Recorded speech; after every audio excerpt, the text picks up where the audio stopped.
et bienvenue à l'émission Hommage aux As. As pour attitude à succès. Et mon invité aujourd'hui, il y en a des attitudes à succès. C'est un as de cœur, notre comptable, notre ami, Stéphane Barry. Oui, bonjour. Alors, c'est facile de te trouver parce que ton bureau, c'est Stéphane Barry, CPA. Incorporé, là, ça porte mon nom, exactement. Fait que c'est facile à trouver. C'est ça. Comment ça va? Moi, ça va bien. Merci d'avoir accepté mon invitation. Ça fait plaisir. Les as de cœur, c'est tous des entrepreneurs, des gens, des professionnels qui ont décidé de vivre leur profession, mais de mettre l'humain vraiment en premier plan dans leur entreprise. Toi, tu es comptable. Oui. Ça se fait comment, ça, mettre l'humain au premier plan dans l'entreprise? Bon, moi, dans le fond, c'est quand je rencontre un client, c'est sûr que moi, je vais au-delà des côtés finances ou quoi que ce soit de la personne. Fait qu'en arrière d'une entreprise, il y a toujours la personne physique comme telle, c'est elle qui fait grandir l'entreprise. Fait que, donc, c'est pas le choix que cette personne-là est très importante. Elle a des valeurs, des choses comme ça, qui fait que son entreprise va grandir et tout ça. Fait que de base, l'entreprise, c'est une personne qui est en arrière de ça.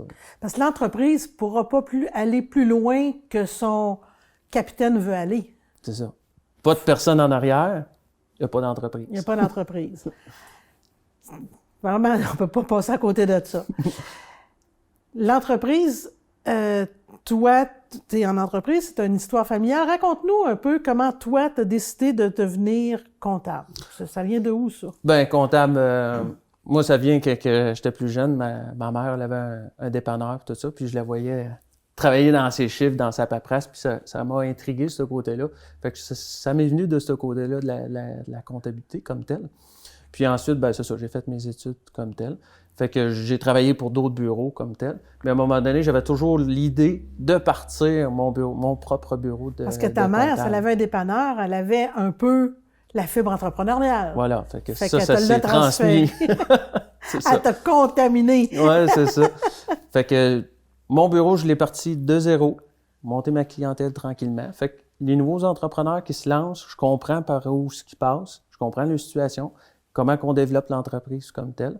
Fait que tranquillement, on grossit l'entreprise, puis à un moment donné aussi, à force de grossir, ben, on a besoin d'un comptable à un moment donné aussi. Oui. Ben moi, je pense que même quand on n'est pas gros, on devrait avoir un comptable. Je m'explique. C'est que, je vais donner l'exemple d'un garagiste. Okay? Il est super bon dans ce qu'il fait. Il est passionné par l'automobile, par la technologie, par les pneus, les essieux, puis tout ça. Mais il n'y a pas personne qui nous a dit qu'il faudrait faire les chiffres aussi, puis que ça balance, puis le logiciel, puis la facturation, puis les comptes à recevoir, puis l'inventaire. Fait que c'est plate parce que souvent, quand on est travailleur autonome, on travaille comme des malades pour être capable des heures dans notre passion pour faire ce qui est là, puis ça rapporte.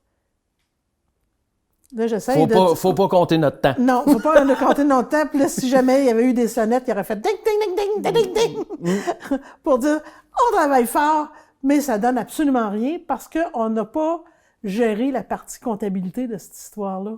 Fait que on va travailler fort, mais si on s'occupe pas de ce bout-là, on se fait noyer par les obligations. Parce que la paperasse, le gouvernement qui embarque là-dedans, tout vraiment? Ça. Fait que, tu sais, oui, je trouve ça drôle parce que il y a souvent des nouveaux clients qui arrivent et qui veulent se partir en affaires puis sont un peu gênés de venir nous voir parce que ils me disent « Ah, ben je connais rien en comptabilité. » Mais c'est normal, c'est pas ton métier. T'as pas à être gêné de demander de l'aide. Non, c'est intelligent. Ça. Justement, mais je sais pas pourquoi c'est gênant peut-être de demander de l'aide à ce niveau-là. Bien, je pense que ce qui est gênant, c'est pas le fait de demander de l'aide, c'est on a peur que je dis tu, mais le comptable, juge nos résultats comme pas assez bons, insuffisants, trop petits pour ce que lui, il est. Je pense que c'est une peur du jugement de ce qu'on a. Parce que la personne qui travaille super fort dans son métier, elle se donne vraiment, puis elle a un souci de performance. Puis là, parce qu'elle a été négligente de l'autre côté, parce qu'elle n'aime pas ça, puis qu'elle veut rien savoir, fait qu'elle le retarde. C'est l'humain, là, tu sais. On n'aime pas ça, fait que demain soir, ça va être une meilleure journée. Puis samedi, je pense que je vais avoir le temps. Puis la semaine prochaine, je pense que ça va être la fin de mois, fait que je vais être correct m'attendre là. Puis finalement, c'est tout ça à la fin d'année, fait que je dois... Puis là, on est dans le trouble. Puis c'est pas l'idéal de retarder. Le plus tôt possible, on peut vous encadrer, puis ça va mieux Ça dans va ce tellement mieux. Ça va aller mieux. Tellement. Sinon, quand on prend trop de retard, après ça, reprendre le dessus, c'est... Puis ça, c'est ce que j'aime aujourd'hui de la conversation qu'on a avec les gens, c'est de... Tout le monde qui a le goût de se partir en affaires, si on s'occupait de ce à quoi on est spécialiste. Tu sais, Dans quoi qu'on est bon. Dans quoi on est bon. Puis arroser les fleurs. Mm-hmm. Puis laisse le reste à d'autres personnes qui connaissent ça. Le 5 heures que tu vas mettre à faire de la comptabilité, ben c'est 5 heures de temps que tu as perdu de revenus dans ta business, puis que tu pourrais payer un comptable 1h30 pour le faire. Puis en plus, lui, il va le faire en 1h30, pas de faute. Tandis que toi, tu vas prendre 5 heures, puis tu vas avoir fait... Tu vas avoir fucké la patente bien nette. Tu vas avoir mal à la tête à la Puis fin. tu vas avoir mal à la tête, mal au cœur, tu dormiras pas. Puis là, tu vas dire, je suis dans le trou. Ouais, c'est ça. Puis finalement, c'est pas ça pantoute, c'est juste des inversions de plein d'affaires, là. Fait que je pense que les gens... Puis d'avoir quelqu'un comme toi qui a parti ça de rien, ben, c'est pas gênant, là. Je veux dire, tu le sais, c'est quoi? Moi, je suis pas gênée, on s'en parle. Puis... Ouais. Mais c'est sûr, quand tu vas voir ton comptable, tu sais pas par où il a passé non plus. Non, mais là, ils vont le savoir. Ouais, c'est ça. Fait qu'on est toutes des personnes ouais. en part entière, là. Fait que c'est sûr qu'il faut commencer quelque part. Selon toi, c'est quoi l'attitude à succès? Là, je vais parler de Stéphane, le gars, là. OK.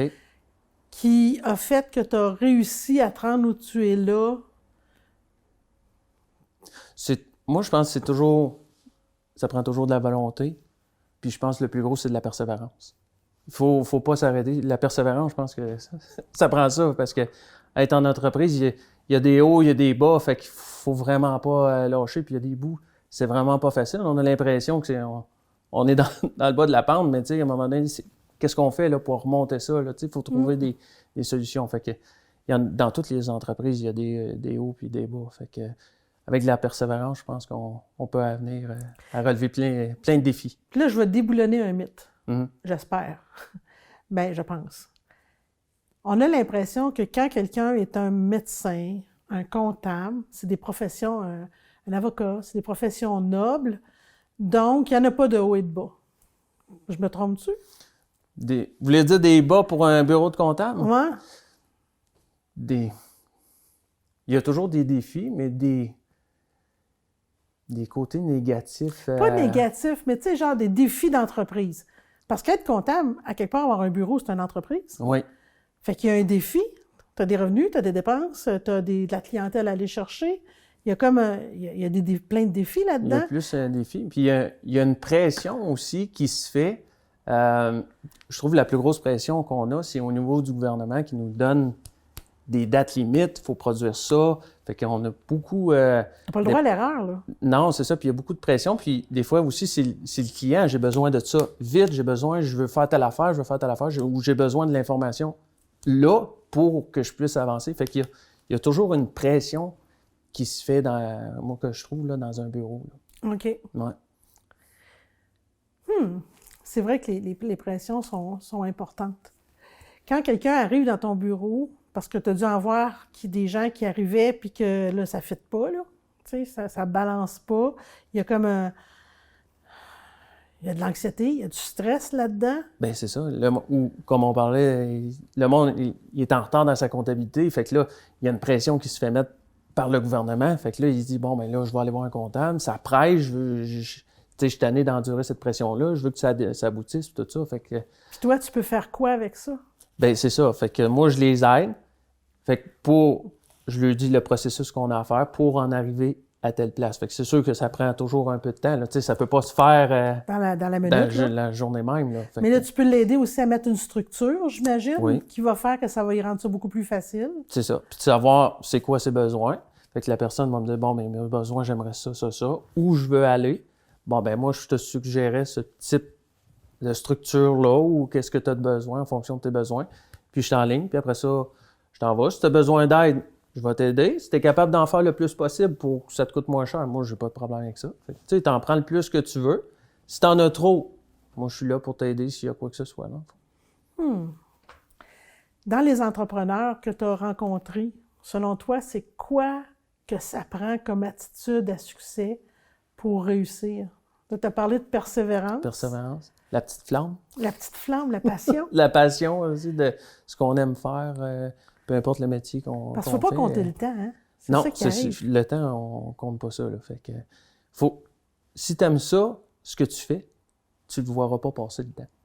Puis c'est ça qu'on n'arrête pas de dire aux gens, de faire ce qu'on aime. C'est ça qui est important pour qu'on soit heureux comme tel.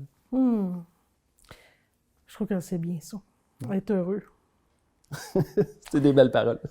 Non, ben c'est vrai que c'est des belles paroles, mais pour avoir été entrepreneur, puis proche de l'entrepreneuriat, le bonheur que ça nous apporte de faire ce qu'on aime est extraordinaire, c'est vrai.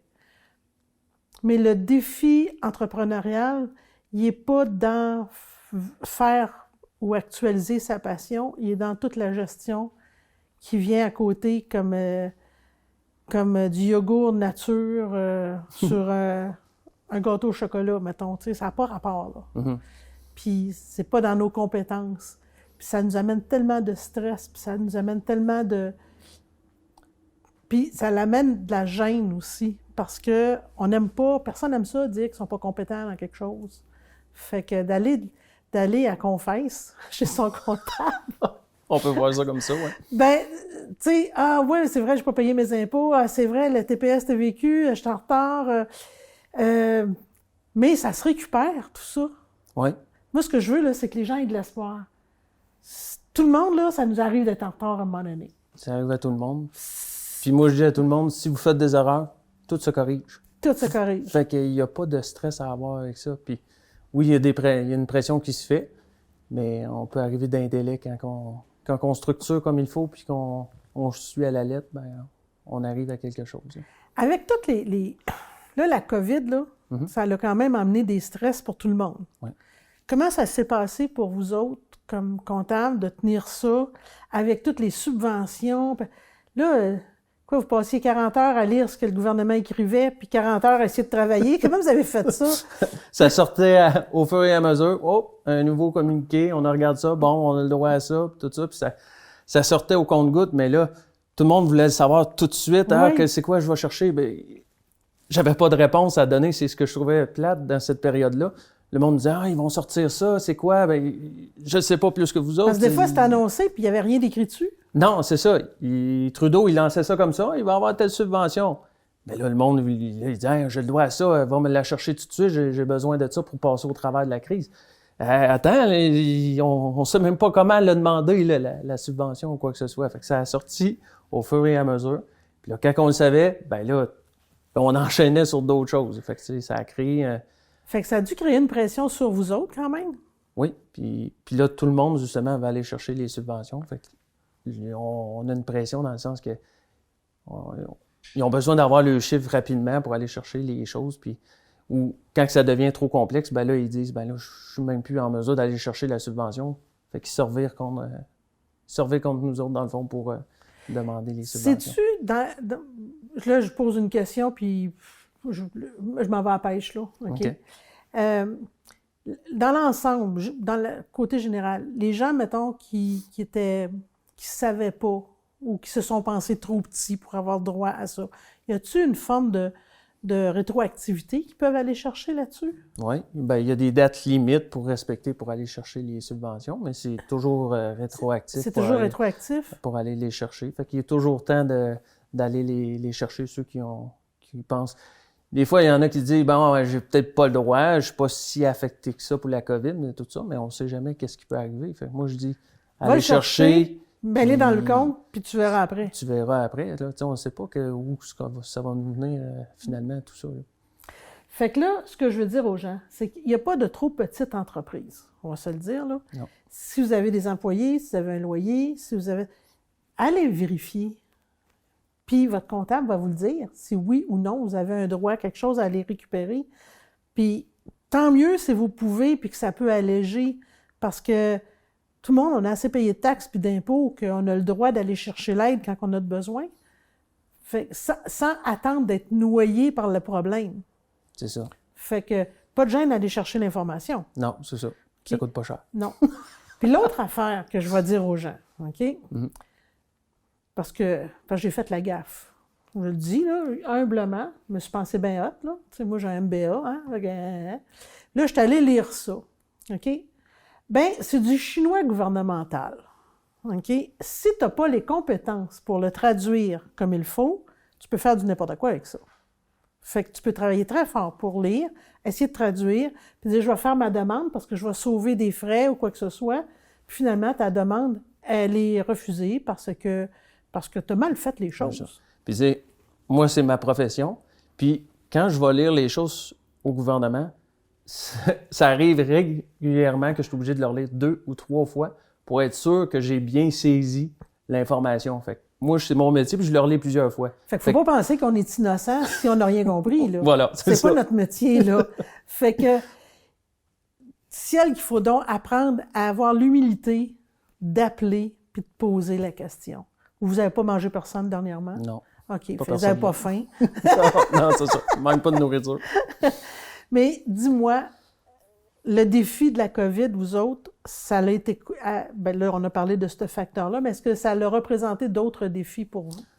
Ça a amené plus d'ouvrages que j'avais déjà, dans le fond. Dans le sens que, ben c'est ça, on a déjà notre routine de faire de la tenue de livre, les choses comme ça. Puis une entreprise qui va pas bien, ben il faut qu'elle fasse sa tenue de livre pareil. Fait que, tu sais, ça, c'est sûr que l'ouvrage est là pareil, c'est juste que peut-être ça peut prendre moins de temps. Puis il y en a d'autres que ça a explosé, puis ceux-là, ils demandent plus de temps parce que ça prend plus de choses comme tel.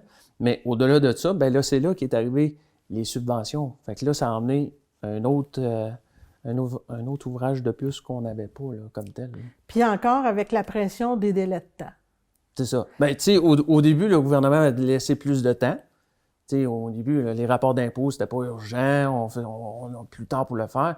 Mais c'est ça, tout le monde a retardé aussi, là. Fait que ma période d'impôt, qui finissait habituellement au 30 avril, elle a fini au mois de juin, parce que là, le monde me dit, bah, c'est pas grave, je paye de l'impôt, je retarde ça. Mais là, moi, habituellement, faire des impôts personnels au mois de juin, on n'en faisait pas d'habitude, là. Non. Fait que... ça a complexifié les affaires. C'est ça. Ça a donné un autre ouvrage à une autre période qui n'était pas prévue comme telle habituellement. OK. Selon toi, est-ce que les entrepreneurs que tu as rencontrés avaient plus d'anxiété? Étaient-tu plus stressés? Est-ce que tu trouves que le COVID a apporté ça ou du découragement? Comment tu penses, tu as vu ça, toi, chez tes entrepreneurs? Je vous dirais, ça dépend du secteur dans lequel ils sont. Dans le fond, là. Comme on ne se cachera pas, la restauration, ces entrepreneurs-là ont vu leurs entreprises quasiment tomber à terre. Fait que, tu sais, pour eux autres, c'est vraiment difficile de passer au travers de cette période-là. Fait que c'est sûr que ces entrepreneurs-là, ils l'ont pas facile, puis l'ancienneté, le stress, ils vont au jour le jour, ça va pas trop. Mais il y a d'autres secteurs que ça va bien, puis tout ça. Fait Comme quoi un secteur qui a explosé, mettons? Au niveau de tout ce qui est aménagement extérieur, tout ce qui est les centres jardins, les piscines, les choses comme ça a explosé dans ce côté-là. Fait que les autres, ils n'ont pas manqué d'ouvrage, là. Fait que... Puis je pense au niveau de l'alimentaire aussi, il y a eu une crainte où ce que tout le monde a acheté. Papier de toilette. Des choses comme ça. Fait que dans les côtés alimentaires aussi, ça a explosé dans certains secteurs, tandis qu'il y en a d'autres. Fait que, tu sais, ça dépend où tu es positionné un peu dans ton entreprise, qui fait que si tu as eu un stress ou pas pendant cette période-là. Quand ça va bien, tu sais, t'as pas de stress, tu t'en vas, tout. Mais quand tu sais pas si ton restaurant va ouvrir demain matin ou quand il va ouvrir, là, ça amène un stress, là. Ouais. Puis c'est là que c'est important d'être capable d'avoir ton comptable qui soit ton ami, à quelque part, parce que peut-être que comme entrepreneur, t'as le nez dans le mur, là. Tu es stressé, puis les solutions, ça vient pas facile. Là, tu vas rencontrer quelqu'un, tu partages ça, les craintes, les stress, puis peut-être qu'avec lui, tu vas être capable de trouver une solution en dehors de la boîte, à laquelle tu n'avais pas pensé, puis qui va te permettre de passer à travers. C'est ça. Parce que c'est possible. C'est possible pour tout le monde. De sortir de cette passe-là, mais c'est le temps. C'est le temps. Qu'on ne sait pas tout ça. Fait que c'est le temps j'appelle ça un peu le temps de survie. Oui. Puis une fois qu'après ça, on a passé, ben là, il faut que tu sois prêt à repartir et tout ça, parce que c'est plate de mettre tant d'heures dans une entreprise, puis te faire fermer, puis tu es en mode survie, puis dire, ben demain matin, je mets la clé d'importe. Je trouve ça vraiment dommage de tuer des entreprises pour des personnes qui ont mis tant d'efforts, qui avaient la petite flamme, puis qui l'ont plus là, à cause du contexte. Oui, parce que ça rend tellement tout tellement lourd, tellement difficile. Tu mets l'humain toujours en avant, mais dans ton entreprise, mais tu es aussi un gars impliqué. Tu t'impliques, tu es avec la Chambre de commerce, si je ne me trompe pas. Avec la Chambre de commerce, exactement. As-tu d'autres implications? Non, je dirais, là, avec juste mon bureau, la Chambre de commerce, ça occupe pas mal. Les enfants? Moi, j'ai 3 enfants. 3 enfants avec ça, oui, ça prend du temps. Quel âge ont-ils? C'est 16 ans, 12 ans et 8 ans. J'en ai 3. OK, fait que ça parle dans la maison. Tout le monde a leurs opinions à 8, 12, 16? Oui. Parfait. Ils ont toutes leurs mentalités différentes. Oui. C'est incroyable hein, qu'on en fasse... on les fait tous de la même façon, puis ça sort pas pareil. Non, ils ont tous un tempérament différent. Hein. Oui, vraiment. Avec la Chambre de commerce, tu es impliqué. Oui. C'est quoi Pourquoi? Tu sais, quand tu as 3 enfants, tu as ta business, tu fais... t'es pas dans du 9 à 4, toi, là. Tu sais, fait que... Pourquoi s'impliquer à l'extérieur? Au niveau de la Chambre de commerce, je trouve que c'est comme un peu complémentaire aussi à mon métier, dans le fond. Okay. Fait que, tu sais, eux autres aussi sont là pour l'économie, pour l'entrepreneur, les choses comme ça. Fait que je trouve que ça va un peu dans les mêmes sens que mes valeurs puis dans mon entreprise. Là. Puis surtout en cette période-ci où tout le monde en a besoin, la Chambre de commerce est là pour essayer d'aider ces entreprises-là aussi. Fait que indirectement, on a un peu ils sont là pour nous aider, puis la ressource est là. Fait que, tu sais, des fois, c'est important d'être bien encadré. Tu sais, quand on a fait le groupe des As de cœur, ce qu'on voulait, c'était de créer un noyau de gens, puis qu'on allait travailler ensemble, puis s'aider, puis être capable d'aider les autres. Un peu ce que la Chambre de commerce fait. Mais un réseautage qui était, je te dirais, peut-être, mettons, plus en profondeur. Être capable de se parler de l'humain, de l'entrepreneur, de ses problèmes, d'être capable de partager vraiment... Parce que quand on fait un réseautage, puis on va à la Chambre de commerce, on ne va pas là pour dire nos problèmes, on va là pour dire que ça va bien, puis vendre nos services, puis montrer qu'on a pignon sur rue, puis que notre adresse, elle existe, puis que... Je suis là. Je suis là, puis je suis la meilleure. OK? Mais en même temps, on a quand même besoin de ce filet de sécurité-là qui dit « Hey, Stéphane, j'ai vraiment besoin de ton aide, là. Il n'y a rien qui va, je comprends plus rien, je suis en retard, je vais me faire... Puis là, d'aller voir quelqu'un. La Chambre de commerce, elle a aussi des outils que toi, avec ton entrepreneur, tu peux partager, puis tu peux référer. Fait que ça devient comme un deuxième filet de sécurité. Je me trompe-tu quand je pense c'est ça, c'est comme je dis, c'est un peu complémentaire un peu aussi en même temps. Mais là, tu me ramenais les As de cœur, mais c'est un peu ça, là, le regroupement pour... je trouve que ça aussi, ça touche un peu... mais j'aime mieux l'As des cœurs parce que ça touche le côté qui est plus humain, là, par exemple. Bon, on va plus en profondeur. C'est ça. Fait que, parce que ce qu'on a vraiment, c'est la volonté que la personne, elle n'hésite pas à venir chercher de l'aide. On ne parle pas de bénévolat, on parle vraiment de aller chercher l'aide et les services qu'on a de besoin, puis savoir que la personne, sans jugement, va nous aider. Écoute, des fois, ça peut prendre juste une petite heure, puis ça peut éclaircir bien des affaires. Bien des choses, puis vous allez repartir, puis ça va être... Vous allez savoir où vous enlignez. Oui, vraiment. Écoute, je veux te remercier, ça passe vite, hein? Je veux te remercier de ta présence puis d'avoir accepté mon invitation. Oui. Puis je veux t'offrir cette petite plante-là. C'est une plante que Karine Beauchesne de Fleurs et Trésors s'est jointe à moi pour vous offrir. Il appelle ça un Tillandsia. Puis le Tillandsia, c'est une plante qui n'a pas besoin de grand-chose, là, sans racines, qui va se nourrir juste avec un peu d'humidité. Puis si on en prend soin, elle va fleurir. C'est incroyable, ça a une résilience à tout casser. Je l'ai mis dans un petit bol à expresso parce que je me suis dit, si jamais Tillandsia s'en va, ben on va prendre une gorgée. Il y a quelqu'un qui m'a dit, ça ressemble à un verre à shooter. Un shooter. Je te demanderais de prendre une pierre à ton goût. Bonheur! Alors, le bonheur, c'est favorisé par la vie ou par le sort de la vie, c'est la réussite et la prospérité. C'est ça qui apporte le bonheur. Ouais. Ben moi, là, je te souhaite sincèrement tout le bonheur que l'univers peut t'apporter parce que je pense que tu es un gars qui donne beaucoup. Fait que, moi, j'aime ça, là, les vases communicants, là. Je donne, je reçois, je donne, je reçois. Ça, je trouve que c'est une des formes d'équité qu'il y a dans la vie. C'est, on s'aime, puis s'aime, S-E-M-E. Sème des bonnes actions, on sème du positif, puis on récolte du bonheur en contrepartie. C'est pas... je trouve ça intéressant. Ouais. Alors, je te demanderais de poser la pierre ici. Puis, il paraît que le Tillandsia va fleurir si on l'arrose de bonnes intentions et de gratitude. Fait que, alors, tu peux déposer le matin chez toi ou à ton bureau, tu le regardes, puis tu dis « Aujourd'hui, je remercie la vie parce que... » Puis tu le laisses aller, tu n'as pas besoin de faire plus que ça. On le lance dans l'univers. On le lance. Puis il paraît que il semblerait, selon ce qui est écrit et selon ce qu'on me dit, et j'aime y croire, honnêtement, j'ai aucune idée si c'est vrai ou faux, mais j'adore l'idée d'y croire, c'est qu'il va fleurir. Puis j'ai très hâte d'en voir un fleuri. Puis là, le tien, il y a de l'avance parce que, regarde, comme ses tiges sont longues, et ici, il est en train de repousser. Là. De repousser, fait que... Peut-être qu'il va y avoir plus qu'une fleur. Peut-être. Je te le souhaite vraiment.